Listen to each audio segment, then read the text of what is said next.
Good evening.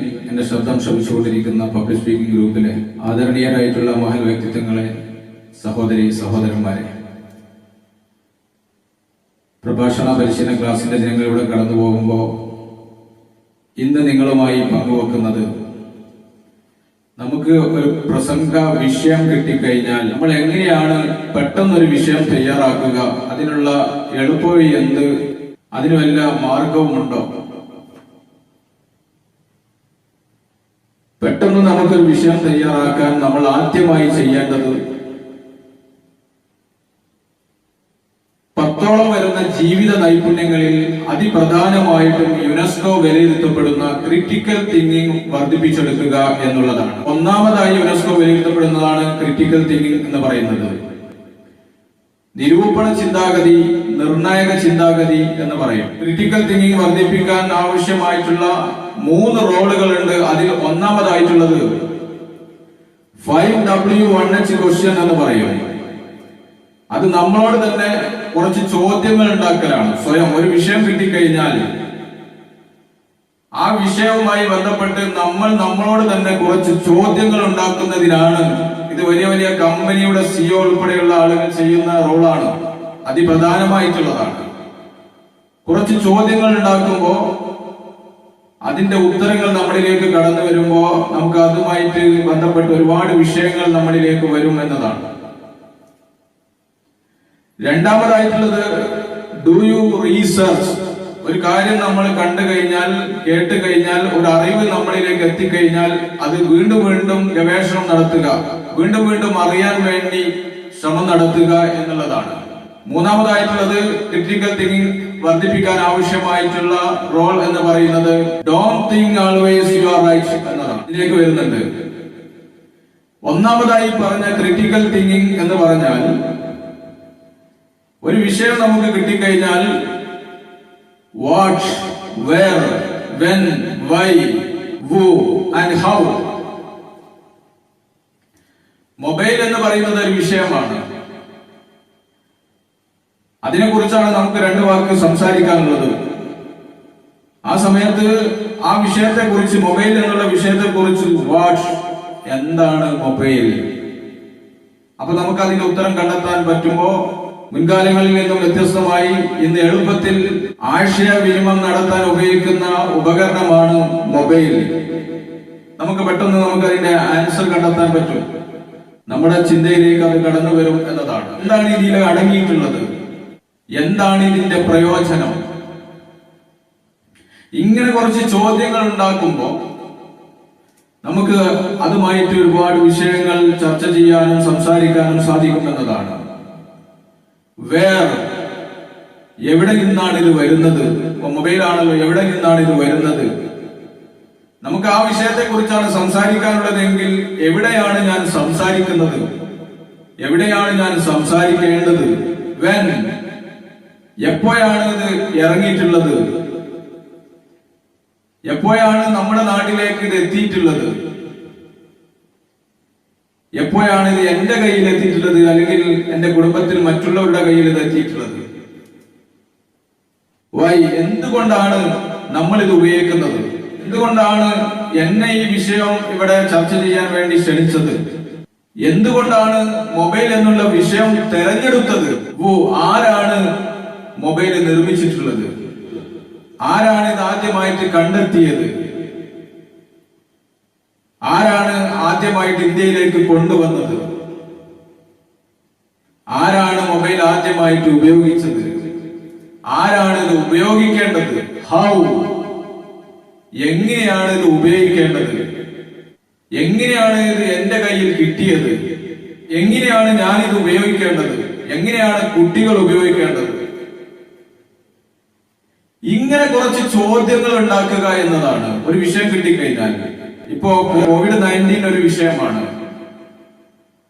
What, എന്താണ് COVID-19 എന്ന് പറഞ്ഞാൽ? വേർ, എവിടെയാണ് ഇത് ഉണ്ടായിട്ടുള്ളത്? എവിടെയാണ് ഇതിന്റെ ഉത്ഭവം? എവിടെയൊക്കെയാണ് ഇപ്പോൾ അത് വ്യാപിച്ചിട്ടുള്ളത്? വെൻ, എപ്പോഴാണ് ഇത് തുടങ്ങിയിട്ടുള്ളത്? ഏത് മാസത്തിലാണ്? ഏത് സമയത്താണ്? അല്ലെങ്കിൽ ഏത് സമയത്താണ് എപ്പോഴാണ് ഇതിന്റെ ആദ്യ മരണം റിപ്പോർട്ട് ചെയ്തിട്ടുള്ളത്, എപ്പോഴാണ് ഇന്ത്യയിലേക്ക് ഇത് കടന്നു വന്നത്, എപ്പോഴാണ് നമ്മുടെ സംസ്ഥാനത്തേക്ക് ഇത് വന്നിട്ടുള്ളത്, വൈ, എന്തുകൊണ്ടാണ് നമ്മുടെ നാട്ടിലേക്ക് ഇത് പെട്ടെന്ന് എത്താതിരിക്കാനുണ്ടായ കാരണം, എന്തുകൊണ്ടാണ് മറ്റു രാജ്യങ്ങളിൽ കൂടുതൽ, അമേരിക്കയിലൊക്കെ കൂടുതൽ ഇത് വ്യാപിക്കാനുണ്ടായ കാരണം, എന്തുകൊണ്ടാണ് റഷ്യയിൽ ഇത് കൂടുതൽ വ്യാപിക്കാതിരുന്നത്, എന്തുകൊണ്ടാണ് മറ്റു ഇതര സംസ്ഥാനങ്ങളിൽ ഇത് കൂടുതൽ വ്യാപിച്ചു കൊണ്ടിരിക്കുന്നത്, ഹൗ, എങ്ങനെയാണ് ഇത് അവിടെ ആദ്യമായിട്ട് റിപ്പോർട്ട് ചെയ്തത്, എങ്ങനെയാണ് ഈ COVID-19 എന്നുള്ള വൈറസ് ഇത് വ്യാപിച്ചത്, എങ്ങനെയാണ് ഈ COVID-19 എന്നുള്ള വൈറസ് ഉണ്ടായിട്ടുള്ളത്, എങ്ങനെയാണ് അത് മറ്റു രാജ്യങ്ങളിലേക്ക് വ്യാപിച്ചിട്ടുള്ളത്, എങ്ങനെയാണ് ചൈന അതിനെ അതിജീവിച്ചിട്ടുള്ളത്. ഇങ്ങനെ കുറെ ചോദ്യങ്ങൾ ഉണ്ടാക്കലാണ് അതിനുള്ള ഒരു പരിഹാരം എന്ന് പറയുന്നത്. പെട്ടെന്ന് നമുക്ക് ഒരു വിഷയം കിട്ടിക്കഴിഞ്ഞാലും, നേരത്തെ നമുക്കൊരു വിഷയം കിട്ടിക്കഴിഞ്ഞാലും പെട്ടെന്ന് നമുക്ക് പ്രിപ്പറേഷൻ ചെയ്യാനുള്ള ഒരു മാർഗമാണ് കുറച്ച് ആ വിഷയവുമായി ബന്ധപ്പെട്ട് ചോദ്യങ്ങൾ ഉണ്ടാക്കുക എന്ന് പറയുന്നത്. 5W1H ക്വസ്റ്റ്യൻ എന്ന് പറയും. What, where, when, why, who and how. ചോദ്യങ്ങൾ ഉണ്ടാക്കുമ്പോൾ തന്നെ ഒരാൾ നമ്മുടെ മെമ്മറിയിലേക്ക് കണ്ടറിഞ്ഞതും കേട്ടറിഞ്ഞതും വായിച്ചറിഞ്ഞതും എല്ലാം നമ്മുടെ മെമ്മറിയിലേക്ക് ഇങ്ങനെ കടന്നു വരും എന്നതാണ്. അപ്പോൾ നമുക്ക് അതുമായി ബന്ധപ്പെട്ട് അതിന്റെ ആൻസർ കണ്ടെത്താൻ പറ്റുമ്പോൾ തന്നെ നമുക്ക് വിഷയം ധാരാളമായി മുഖ്യ പ്രഭാഷണം പോലും തയ്യാറാക്കാൻ നമുക്ക് എളുപ്പത്തിലുള്ള ഒരു മാർഗമാണ്. ഇനി നമുക്ക് എന്താണ് മൊബൈൽ നമുക്ക് അറിയില്ല എങ്കിൽ ആ ചോദ്യം നമ്മൾ കണ്ടെത്തി കഴിഞ്ഞാൽ നമ്മൾ അതുമായി ബന്ധപ്പെട്ട് സെർച്ച് ചെയ്യാൻ പറ്റും മൊബൈലിലൂടെയും. ആ ചോദ്യം നമ്മൾ മനസ്സിലേക്ക് വന്നു കഴിഞ്ഞാൽ നമുക്ക് അതിന്റെ ആൻസർ അറിയില്ല, എന്താണ് മൊബൈൽ എന്നുള്ളത്. അപ്പോൾ നമുക്ക് യൂട്യൂബിലേക്കോ അല്ലെങ്കിൽ ഗൂഗിൾ വഴിയൊക്കെ സെർച്ച് ചെയ്ത് കഴിഞ്ഞാൽ എന്താണ് മൊബൈൽ എന്ന് നമുക്ക് കണ്ടെത്താൻ പറ്റും. എന്തുകൊണ്ടാണ് ഇത് നിർമ്മിച്ചിട്ടുള്ളത് നമുക്കറിയില്ല. അപ്പൊ അങ്ങനെ വരുമ്പോ നമുക്ക് യൂട്യൂബിലേക്ക് ഗൂഗിളിലേക്കൊക്കെ നമുക്ക് സെർച്ച് ചെയ്ത് കഴിഞ്ഞാൽ നമുക്ക് കണ്ടെത്താൻ പറ്റും. അപ്പൊ എങ്ങനെ ആയി കഴിഞ്ഞാലും നമുക്ക് കുറച്ച് ചോദ്യങ്ങൾ ഉണ്ടാക്കി കഴിഞ്ഞാൽ അതിന്റെ ആൻസർ നമുക്ക് പല രീതിയിലൂടെ, വായനയിലൂടെ, മറ്റുള്ളവരോട് ചോദിച്ച് ഇങ്ങനെയൊക്കെ നമുക്ക് കണ്ടെത്താൻ പറ്റും എന്നുള്ളതാണ്. ഇതാണ് നമുക്കൊരു വിഷയം ഉണ്ടാക്കാനുള്ള ഒരു എളുപ്പ വഴി എന്ന് പറയുന്നത്. രണ്ടാമത്തെ കാര്യമാണ് ഡു യു റീസെർച്ച് എന്ന് പറയുന്നത്. ഒരു കാര്യത്തെ കുറിച്ച് നമ്മൾ അറിഞ്ഞു കഴിഞ്ഞാൽ അതിനെക്കുറിച്ച് വീണ്ടും വീണ്ടും അറിയാൻ ശ്രമിക്കുക, ഗവേഷണം നടത്തുക എന്നുള്ളതാണ്. വീണ്ടും വീണ്ടും അറിയാൻ ശ്രമിക്കുമ്പോൾ വ്യത്യസ്തമായ പല കാര്യങ്ങളും നമ്മുടെ ചിന്തയിലേക്ക് കടന്നു വരും എന്നതാണ്. ഇതാണ് ഡു യു റീസെർച്ച് എന്നുള്ളതുകൊണ്ട് ഉദ്ദേശിക്കുന്നത്. മൂന്നാമതായിട്ടുള്ളത് don't think always you are right. എപ്പോഴും നിങ്ങളുടെ അവകാശം ചെയ്യരുത് എന്നുള്ളതാണ്. നിങ്ങളാണ് ശരി എന്നുള്ള ചിന്ത മാറ്റിവെക്കുക എന്നത്. എപ്പോഴും നിങ്ങളാണ് ശരി എന്നുള്ള ചിന്ത, നിങ്ങളുടെ അവകാശം മാത്രമാണ് എന്നുള്ള ചിന്ത ഉണ്ടായി കഴിഞ്ഞാൽ, അത് മാത്രമാണ് ശരി എന്നുള്ള ആ ഒരു ചിന്തയുമായി മുമ്പോട്ട് പോകുമ്പോൾ ആ ഒരു സർക്കിളിന്റെ അകത്തായിരിക്കും. നമ്മൾ അതിന്റെ അപ്പുറത്തേക്ക് കിടക്കൂല. അതിന്റെ അപ്പുറത്തുള്ള ഒരു ലോകത്തേക്ക് നമ്മൾ ഇറങ്ങിച്ചെല്ലാനും അറിയാനും നമ്മൾ ശ്രമിക്കൂല. അപ്പൊ അതുകൊണ്ട് തന്നെ നമുക്ക് അതിന് പകരം I am okay and you are okay എന്നുള്ള രീതിയിലേക്ക് നമ്മൾ എത്തണം. ഈ ചിന്താഗതി നമുക്ക് ശരിയല്ല. I am okay, you are not okay. ഞാൻ ഓക്കെ ആണ്, നീ ശരിയല്ല. ഈ ചിന്തയും തെറ്റാണ്. I am not okay and you are okay. ഞാൻ ഓക്കെ അല്ല, നീ ഓക്കെ ആണ്. മൂന്നാമതായിട്ടുള്ളത് I am not okay and you are not okay. ഞാനും ശരിയല്ല, നീയും ശരിയല്ല. ഇതും തെറ്റായ ചിന്താഗതിയാണ്. അതിനു പകരം I am okay and you are okay. ഞാനും ശരിയാണ്, നീയും ശരിയാണ്. ഈ ഒരു ചിന്തയിലൂടെ കടന്നു പോകുമ്പോൾ നമുക്ക് ഒരുപാട് കാര്യങ്ങൾ അറിയാൻ പറ്റുമെന്നതാണ്. ഒരുപാട് വ്യക്തികളിൽ നിന്ന് ഒരുപാട് കാര്യങ്ങൾ നമുക്ക് അറിയാനുണ്ട്. ഒരു ബുദ്ധിമാന് വിഡ്ഢിയിൽ നിന്ന് ഒരുപാട് കാര്യങ്ങൾ പഠിക്കാനുണ്ട്. എന്നാൽ ഒരു വിഡ്ഢിക്ക് ബുദ്ധിമാനിൽ നിന്നൊന്നും പഠിക്കാനില്ല എന്നുള്ളതാണ് സത്യം. അപ്പൊ അതുകൊണ്ട് തന്നെ ഒരു പ്രഭാഷകരായ നമ്മളെ സംബന്ധിച്ചിടത്തോളം എല്ലാം നമുക്ക് ആവശ്യമുള്ളതാണ്.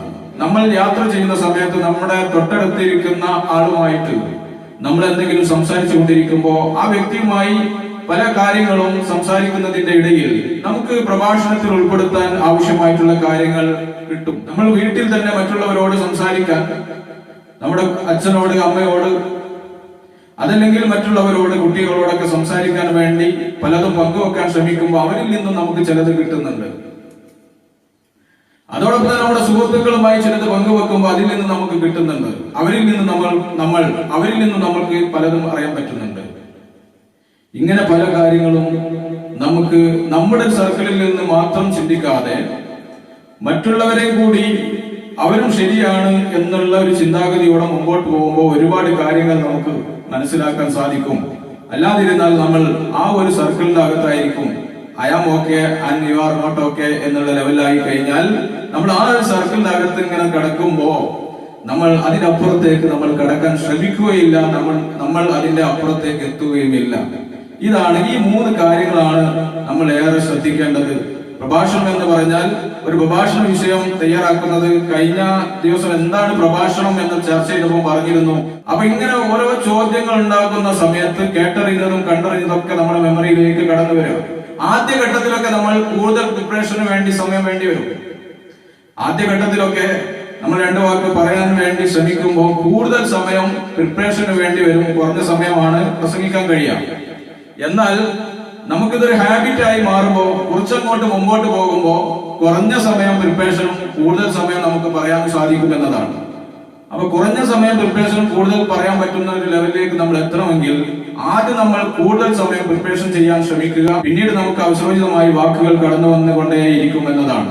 അതുകൊണ്ട് തന്നെ ആദ്യഘട്ടത്തിൽ പ്രിപ്പറേഷന് വേണ്ടി നമ്മൾ സമയം കണ്ടെത്തുക. ആദ്യഘട്ടത്തിൽ പ്രത്യേകിച്ച് തുടക്കക്കാരായ ആളുകളൊക്കെ ഏറെ ശ്രദ്ധിക്കേണ്ട ഒരു കാര്യമാണ്. പിന്നീട് നമുക്ക് ഇതുപോലുള്ള ഒരു സമയം കണ്ടെത്തേണ്ട ആവശ്യം ഉണ്ടാവില്ല. പിന്നീട് നമുക്ക് അല്പസമയം മതി പ്രിപ്പറേഷന് വേണ്ടിയിട്ട്. അപ്പൊ ആദ്യഘട്ടത്തിലാവുമ്പോൾ നമ്മൾ ചെയ്യാത്തൊരു കാര്യം ചെയ്യുമ്പോൾ നമുക്ക് അല്പം ഒരു പ്രയാസം ഉണ്ടാവും. ആ പ്രയാസം നമുക്ക് പിന്നീട് അത് എളുപ്പമാകും. All things are difficult before they are easy എന്നാണ്. ഏതൊരു കാര്യവും പ്രയാസമാണ് എളുപ്പമാണ് എന്ന് അറിയുന്നത് വരെ എന്ന് ഇംഗ്ലീഷിൽ ഒരു ആപ്തവാക്യമുണ്ട്. അത് തീർത്തും ശരിയാണ്. ആദ്യഘട്ടത്തിലൊക്കെ നമുക്കൊരു പ്രയാസം ഉണ്ടാവും. അത് എളുപ്പമാണ് എന്ന് അറിയുന്നത് വരെ നമുക്ക് ഒരു പ്രയാസം ഉണ്ടാവും. അപ്പൊ അതുകൊണ്ട് ഈ ഒരു ഘട്ടം, ഈ കുഴഞ്ഞു മറിയുന്ന ഒരു ഘട്ടം, ഈ മധ്യകാലഘട്ടമാണ് നമ്മൾ പിടിച്ചു നിൽക്കേണ്ടതും അവിടെയാണ് നമ്മുടെ ഇച്ഛാശക്തി ഉണ്ടാവേണ്ടത്. ഏതൊരു കാര്യവും ആദ്യം നമ്മൾ ആവേശഭരിതരായിരിക്കും, ഒരു ആവേശഭരിതമായിരിക്കും. മധ്യകാലഘട്ടം എന്ന് പറയുന്നത് കുഴഞ്ഞു മറിയുന്ന ഒരു അവസ്ഥയായിരിക്കും എന്നതാണ്. അവസാനം ശാന്തവുമായിരിക്കും എന്നതാണ്. ഈ മധ്യകാലമാണ് നമ്മൾ പിടിച്ചു നിൽക്കേണ്ടത്. ഏതൊരു വിഷയത്തിലേക്ക് ഇറങ്ങുമ്പോഴും ചില ആളുകൾ ഉണ്ടാവും, ഒരു ക്ലാസ് എന്ന് പറയുമ്പോൾ ആവേശത്തോടെ അങ്ങ് കടന്നു വരും. പിന്നെ ചെറിയൊരു പ്രയാസം ഉണ്ടാകുമ്പോൾ ഇങ്ങനെ പതുക്കെ ഉൾവലിയുന്ന ആളുകളായി മാറും, പിന്മാറുന്ന ആളുകളായി മാറും. അങ്ങനെയല്ല വേണ്ടത്. ആരംഭശൂലത്വമല്ല നമുക്ക് ആവശ്യമായിട്ടുള്ളത്. പെട്ടെന്ന് ഇങ്ങനെ വന്ന് പെട്ടെന്ന് പോകുന്നതൊക്കെ ആരംഭശൂലത്വമാണ്. അതിൽ നിന്നും അപ്പുറം അല്പൊരു എഫേർട്ടിന് വേണ്ടി നമ്മുടെ ഇച്ഛാശക്തി ഉപയോഗിച്ചുകൊണ്ട് നമ്മൾ മുന്നോട്ട് പോകുമ്പോഴാണ് ജീവിതം എന്നുള്ളത് പൊരുതാനുള്ളതാണ് എന്ന് മനസ്സിലാക്കി. ഈ ജീവിതം എന്ന് പറയുന്നത് വിജയിച്ചവർക്ക് മാത്രമുള്ളതല്ല, വിജയിക്കാൻ വേണ്ടി പൊരുതുന്നവർക്ക് കൂടി ഉള്ളതാണ് ഈ ഭൂമി എന്നുള്ളത് നമ്മൾ തിരിച്ചറിഞ്ഞുകൊണ്ട് മുമ്പോട്ട് പോവുക എന്ന് അവസരോചിതമായി ഉണർത്തി ഒരു വിഷയം നമ്മൾ തയ്യാറാക്കുമ്പോൾ ഈ രീതിയിലൂടെ നിങ്ങൾ കടന്നു പോയാൽ വളരെ എളുപ്പമായിരിക്കും എന്നുകൂടി അറിയിച്ചുകൊണ്ട്, അതോടൊപ്പം ഒരു കാര്യം അറിയിക്കാനുള്ളത്, ഒരു വിഷയം നമ്മൾ അവതരിപ്പിക്കുമ്പോൾ ആദ്യം ആ വിഷയത്തിന്റെ പോസിറ്റീവായിട്ടുള്ള വശമാണ് പറയാൻ ശ്രമിക്കേണ്ടത്. ആദ്യം പോസിറ്റീവായിട്ടുള്ള കാര്യങ്ങൾ പറയാം. ഇപ്പൊ മൊബൈലിനെ കുറിച്ച് നമ്മൾ പറയുമ്പോൾ അതിന്റെ ഗുണങ്ങളാണ് ആദ്യം പറയേണ്ടത്. അതുകൊണ്ടുള്ള ഒരുപാട് ഗുണങ്ങൾ, ഇപ്പൊ ഓൺലൈൻ ക്ലാസ് പോലും ഇതിലൂടെയാണ് നടക്കുന്നത്. നമ്മൾ ആശയവിനിമയത്തിനും വിദേശത്തുള്ള പ്രത്യേകിച്ച് ഈ ഒരു സാഹചര്യത്തിലൊക്കെ മറ്റുള്ളവരുമായി, സ്വന്തം മക്കളുമായി പോലും ബന്ധപ്പെടാൻ സാധിക്കുന്നത് ഈ ഒരു ഉപകരണം വഴിയാണ്, മൊബൈൽ വഴിയാണ്. ഇതിന്റെ ഒരുപാട് ഗുണങ്ങൾ നമ്മൾ പറയാം ആദ്യം. എന്നിട്ട് നമ്മൾ രണ്ടാമതായിട്ട് അതിന്റെ നെഗറ്റീവ് വശങ്ങൾ, ഗുണത്തെ പോലെ ഇതുകൊണ്ട് ദോഷങ്ങളുമുണ്ട് എന്നൊക്കെ പറഞ്ഞുകൊണ്ട് അങ്ങനെ അതിന്റെ ദോഷങ്ങളിലേക്കും നമ്മൾ കടക്കുക, അതിന്റെ നെഗറ്റീവ് വശങ്ങളും പറയുക. എന്നിട്ട് അതുകൊണ്ട് അവസാനിപ്പിക്കാൻ പാടില്ല, അതിനുള്ളൊരു പരിഹാരവും പറയാം. അതിന്റെ ദോഷവശങ്ങൾ പറഞ്ഞു കഴിഞ്ഞാൽ എന്തായാലും ഒരു പ്രശ്നത്തിനൊരു പരിഹാരം ഉണ്ടല്ലോ എന്നതുപോലെ നമ്മളൊരു വിഷയം അവതരിപ്പിക്കുമ്പോൾ അതിന്റെ നെഗറ്റീവും പോസിറ്റീവും പറഞ്ഞു കഴിഞ്ഞാൽ പിന്നെ അതിനൊരു പരിഹാരം പറയണം. കാരണം ആദ്യം പോസിറ്റീവ് പറഞ്ഞു, അതിന്റെ നെഗറ്റീവ് പറഞ്ഞു, അതുകൊണ്ട് അവസാനിപ്പിക്കാതെ അതിനുള്ളൊരു പരിഹാരം കൂടി. എങ്ങനെയാണ് നമ്മൾ മൊബൈൽ ഉപയോഗിക്കേണ്ടത്? രാവിലെ എണീറ്റ് കഴിഞ്ഞാൽ 1 മണിക്കൂർ കഴിഞ്ഞതിന് ശേഷം നമ്മൾ ഉപയോഗിക്കുക. രാത്രി കിടന്നുറങ്ങുന്നതിന്റെ 1 മണിക്കൂർ മുമ്പ് നമ്മളത് ഓഫ് ചെയ്യുക, നമ്മളത് ഉപയോഗിക്കാതിരിക്കുക. അത് നമുക്ക് ശരീരത്തിന് ദോഷമായതുകൊണ്ട് തന്നെ ആ രീതിയിലാണ് നമ്മൾ ഉപയോഗിക്കേണ്ടത്. എങ്ങനെയൊക്കെയാണ് നമ്മൾ കൊണ്ടുനടക്കേണ്ടത്? കുട്ടികൾക്ക് ഏത് സമയത്താണ് ഇത് കൊടുക്കേണ്ടത്? കുട്ടികൾക്ക് അല്പസമയം ഇതിന് മാറ്റി വെക്കണം, അത് ഏത് സമയമാണ് നല്ലത്, ഇങ്ങനെയൊക്കെ നമ്മളിങ്ങനെ അതിന്റെ പോസിറ്റീവായിട്ട് എങ്ങനെയാണ് അത് ഉപയോഗിക്കേണ്ടത്, അതിനുള്ള പരിഹാരം എന്ത്, എങ്ങനെയാണ് ഇത് ഉപയോഗിക്കേണ്ടത് എന്നുള്ളത് നമ്മൾ പറഞ്ഞു കൊടുക്കണം. അതൊരു പരിഹാരം കൂടി നമ്മൾ കണ്ടെത്തണം എന്നതാണ്. ഏതൊരു വിഷയത്തിലും അങ്ങനെ തന്നെയാണ്. കോവിഡ്-19 കുറിച്ച് പറയുമ്പോൾ എങ്ങനെയാണ് നമ്മൾ അതിനെ നേരിടേണ്ടത്? ശ്രദ്ധയാണ് നമുക്ക് ആവശ്യം, ഭയമല്ല നമുക്ക് ആവശ്യം.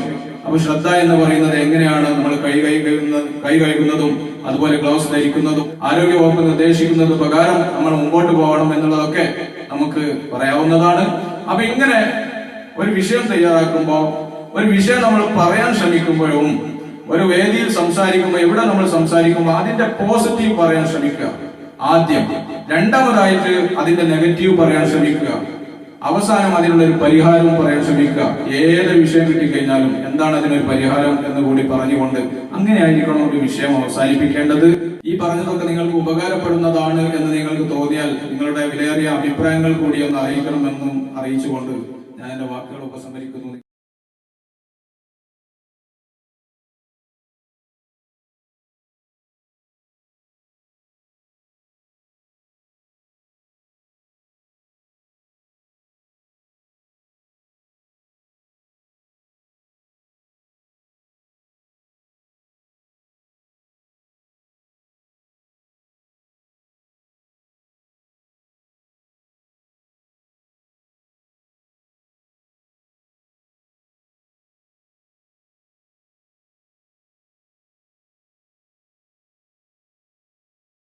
നിങ്ങൾക്ക് നന്ദി, നമസ്കാരം.